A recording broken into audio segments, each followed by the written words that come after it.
대선이 34일 앞으로 다가온 가운데 각 후보 진영이 지역 공약을 발표하고 본격적인 표심 잡기에 나섰습니다. 박근혜, 문재인 후보는 다음 주 나란히 울산을 방문합니다. 울주군에 대한 행정사무감사에서 동남 참개 방류 사업이 도마 위에 올랐습니다. 대부분 폐사에 예산만 낭비했다는 지적을 받고 있습니다. 울산시 교육청에 대한 행정사무감사가 김본만 교육감 출석 문제로 파행을 겪었습니다. 교육위원회는 오는 21일 감사장에 출석하라고 다시 통보했습니다. 신한기계가 안반 불착 과정에서 나온 잡석인 버력을 시유지에 무단 방치해 말썽을 빚고 있습니다. 울주군은 원상복구 명령과 함께 변상금을 부과했습니다. 최근 스마트폰 사용자들 사이에 소액 결제 피해가 잇따르고 있습니다. 얄팍한 상술 고발합니다. 주변 사람들로부터 230억 원을 끌어모은 뒤 14억 원을 가로챈 50대 보험 설계사가 구속됐습니다. 고급 승용차 석 대를 구입하는 등 호화 생활을 해온 것으로 드러났습니다. 오늘 오전 북구 오토밸리로에서 승합차가 신호대기 중이던 통근버스를 들이받아 40여 명이 다쳤습니다. 여성 킬러와 꽃미남 스타의 납치 소동극 자카리 온다가 개봉했습니다. 이번 주말 볼만한 영화를 시네마 산책에서 소개합니다. 여러분 안녕하십니까? 11월 15일 목요일 UBC 프라임 뉴스입니다. 새누리당과 민주통합당이 울산 지역 공약을 확정하고 본격적인 공약 경쟁에 들어갔습니다. 박근혜, 문재인 후보는 다음 주 나란히 울산을 방문할 예정이어서 관심을 모으고 있습니다. 이정환 기자입니다. 새누리당이 전국 시도 가운데 처음으로 울산 지역 대선 공약을 발표했습니다. 산업기술박물관 울산 유치, 국립산재재활병원 설치, 동부가 오일허브 육성, 유니스트 과학기술원 전환 등 모두 10대 사업입니다. 내 꿈이 이루어지는 나라, 우리 모두가 꿈꾸는 세상을 향해 울산 시민들의 많은 관심과 적극적인 지지를 부탁드립니다.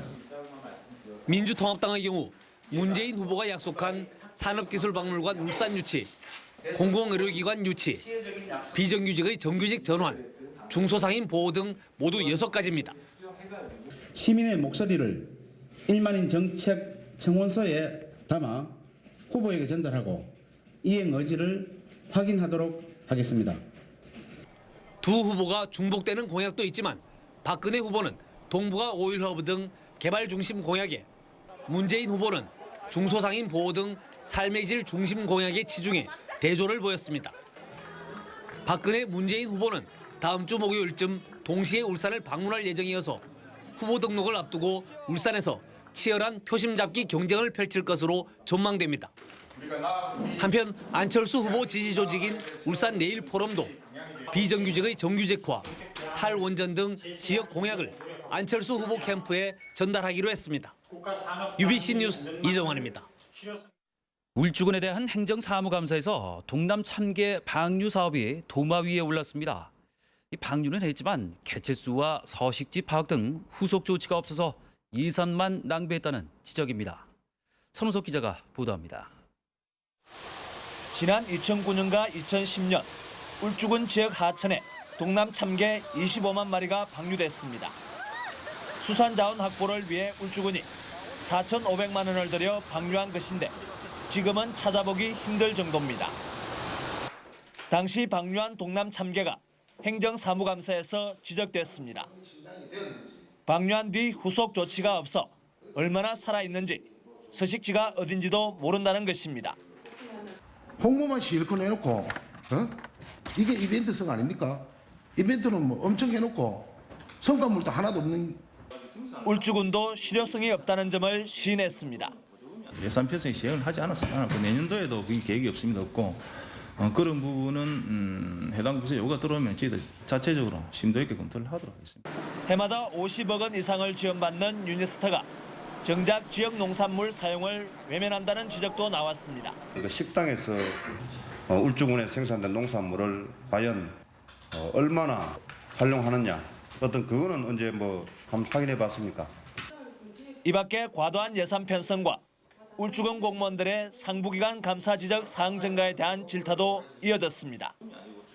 UBC 뉴스 선우석입니다. 울산시 교육청에 대한 행정사무감사가 김봉만 교육감 출석 문제로 파행을 겪었습니다. 시의회 교육위원회는 오늘 오전 김 교육감이 출석 요구에 응하지 않는다며 1시간 동안 정회를 하며 항의했습니다. 감사를 속개한 교육위원회는 다시 한번 유감을 나타낸 뒤 김교육감이 오는 21일 감사장에 출석해 답변할 것을 공식 요청했습니다. 한편 이은영 의원은 무룡초등학교 등 개교한 지 10년도 안 된 도심의 일부 학교가 폐교나 이전이 추진되는 등 학생 수용 계획을 잘못 세워서 예산이 낭비되고 있다고 지적했습니다. 지금 보고 계시는 게 안반 굴착 과정에서 나오는 잡석인 버력입니다. 온산공단의 한 기업체가 엄청난 양의 버력을 시유지에 2년째 무단 방치해 말썽을 빚고 있는데요. 행정 조치에도 막무가내 버티기로 일관하고 있습니다. 이다루 기자가 취재했습니다. 온산국가공단의 한 시유지. 만제곱미터의 드넓은 부지에 지하 안반 굴착 과정에서 나온 돌덩이들이 산더미처럼 쌓여 있습니다. 신한기계가 우봉항 매립 공사를 위해 110억 원을 들여 지난 2007년 매입한 것입니다. 문제는 시유지 사용 허가 기간이 이미 2년 가까이 지났지만 버력은 여전히 시유지에 방치되고 있다는 점입니다. 강양 우봉 1지구 매립공사에 사용할 계획입니다. 하지만 보상 문제가 아직 해결되지 않아 보상 문제가 해결된다면 즉시 치우도록 하겠습니다. 현재 일대 부지는 신설 예정인 국도 31호선 장안 온산간 도로 공사 구간에 포함돼 있어 엄청난 양의 버럭을 치우지 않을 경우 공사 차질이 불가피할 것으로 보입니다. 이렇다 보니 울주군은 세 차례에 걸쳐 변상금 7천만 원을 부과하고 원상복구 명령을 내린 상태입니다.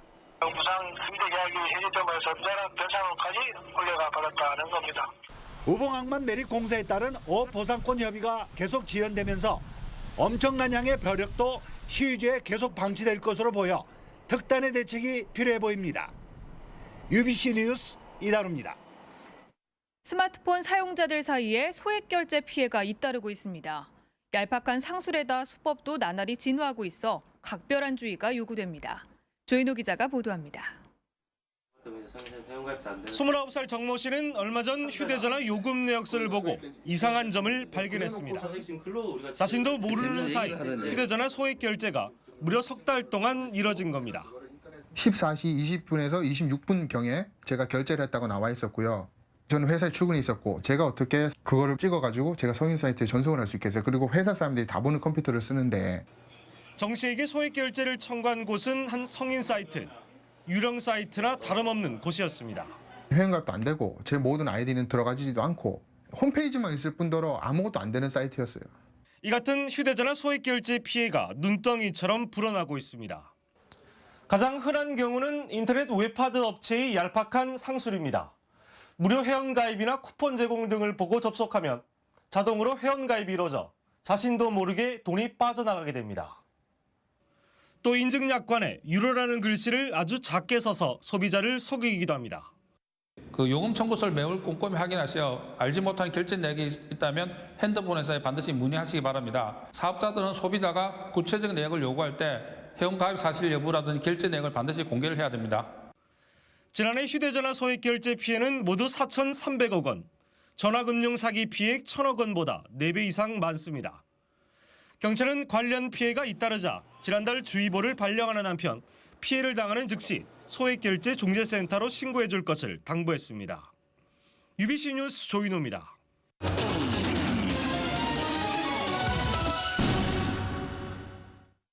올해 문을 연 친화학 실용화센터와 친환경 청정기술센터가 지역 R&D 기반을 끌어나가는 견인차 역할을 하고 있습니다. 연구 기능이 없다는 오명에서 점차 벗어나고 있습니다. 김익형 기자입니다. 공단이 밀집한 울산의 1인당 에너지 소비량과 온실가스 발생량은 전국 평균의 5배입니다. 이런 문제 해결을 위한 친환경 청정기술센터가 새로 문을 연 건 지난 6월. 자동차와 조선, 석유화학 등 지역 3대 주력 산업에 친환경 기술을 접목하는 역할입니다. 내년에는 기후변화 대응 신기술 등 3대 특화 기술을 집중 개발해 울산의 연구개발 역량을 끌어올릴 계획입니다. 에너지를 저감하는 이러한 노력들을 해서 근본적으로 기업이 온실가스를 저감하는 그러한 목표를 달성할 수 있도록 우리 생견이 적극적으로 노력할 계획입니다. 지난 3월 울산 화학의 날을 맞아 문을 연 지역 최초의 국책 연구기관 신화학 실용화센터. 지역 제조업 생산액 107조 원에 48.5%를 차지하고 있는 화학산업 R&D 인프라 구축에 힘써왔습니다. 특히 정밀화학 분야에서는 아시아에서도 손꼽히는 혁신 거점으로 도약하고 있습니다. 지금의 그 정밀화학 소재들을 이제 자동차, 조선, 우리 디스플레이 어디든 다 적용할 수 있는 수수한 그런 소재들을 개발하는 거를 이제 앞으로 목표로 할 겁니다. 여기에다 계획대로 에너지기술연구원 울산 분원과 테크노산단 그리고 2014년 그린카 연구센터까지 유치되면 울산의 연구개발 기능은 날개를 달 것으로 보입니다. 세계적인 산업 기반에 비해 초라하기 짝이 없었던 울산의 연구 기반도 이제 빠르게 자리를 잡아가고 있습니다. UBC 뉴스 김익현입니다.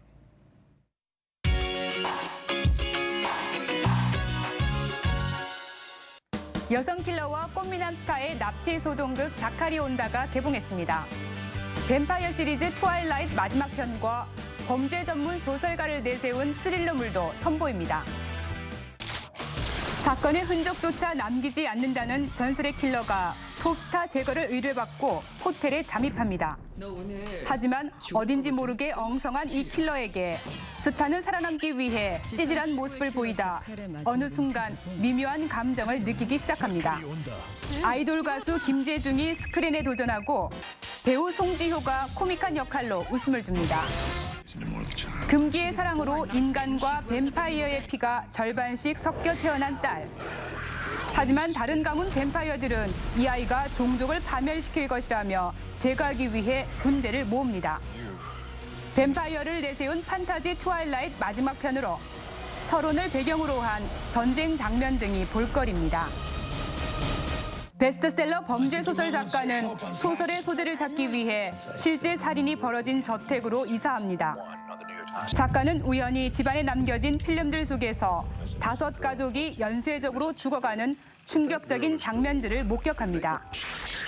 카메라 뒤에 범인을 찾기 위해 필사적으로 단서를 추격하는 순간 그의 가족도 위험에 처하고 공포는 깊어집니다.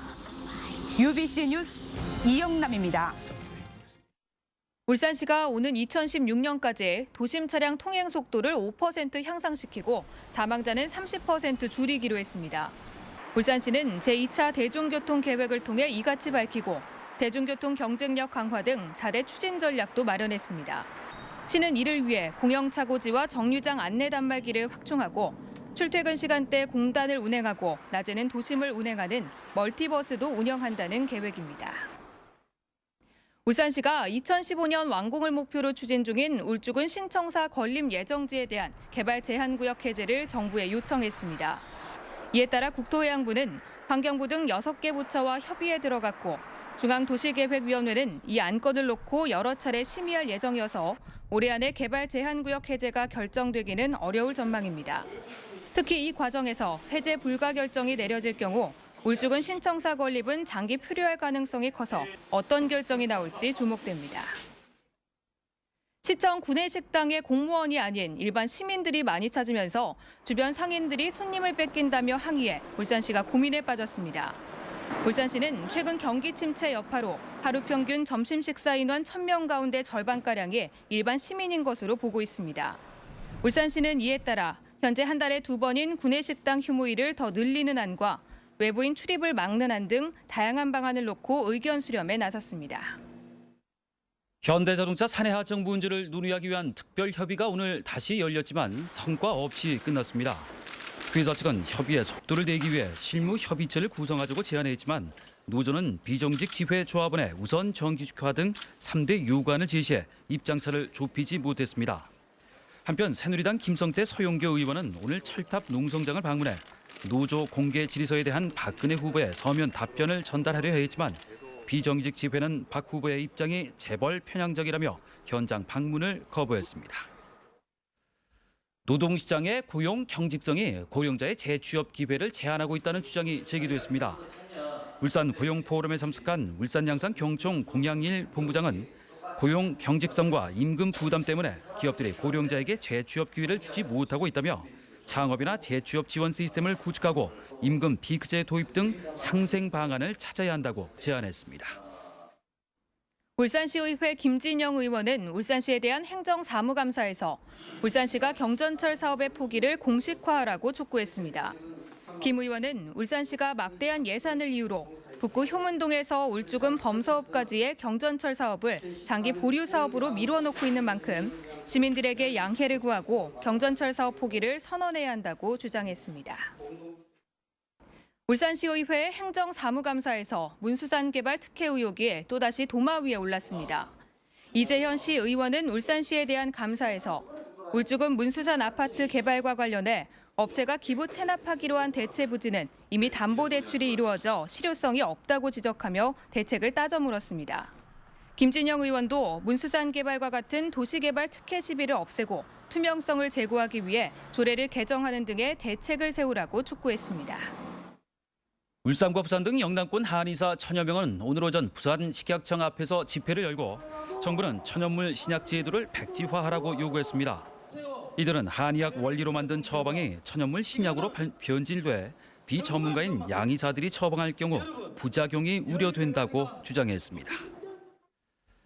남부경찰서는 높은 이자를 주겠다며 주변 사람들로부터 수백억 원을 끌어모은 뒤 잠적했다. 지난달 경찰에 자수한 보험 설계사 50살 정모 씨를 사기 혐의로 구속했습니다. 정 씨는 지난 2003년부터 최근까지 모두 230억 원을 투자받아서 이 가운데 14억 원으로 고급 승용차 석 대를 구입하는 등 개인 용도로 사용한 것으로 드러났습니다. 정 씨는 모 구청 간부 공무원인 남편을 주변 사람들에게 소개하며 사기 행각을 벌여온 것으로 밝혀졌습니다. 오늘 오전 11시 15분쯤 북구 화봉동 오토밸리로에서 22살 이모 씨가 몰던 승합차가 1차로에서 신호대기 중이던 통근버스를 들이받았습니다. 이 사고로 버스에 타고 있던 승객과 운전자 등 40여 명이 경상을 입었습니다. 경찰은 승합차 운전자 이모 씨를 상대로 정확한 사고 경위를 조사하고 있습니다. 어젯밤 9시 41분쯤 남구 삼산동의 한 원룸에서 레스토랑 종업원 40살 송모 씨가 숨져 있는 것을 송 씨의 누나가 발견해 경찰에 신고했습니다. 경찰은 송 씨의 누나가 동생이 며칠째 출근하지 않고 있다는 레스토랑 사장의 연락을 받고 동생 집을 찾았다가 숨져 있는 송 씨를 발견해 신고했다고 밝혔습니다. 경찰은 송 씨가 외상이 없는 상태에서 5, 6일 전 숨진 것으로 보고 부검을 통해 정확한 사인을 조사할 방침입니다.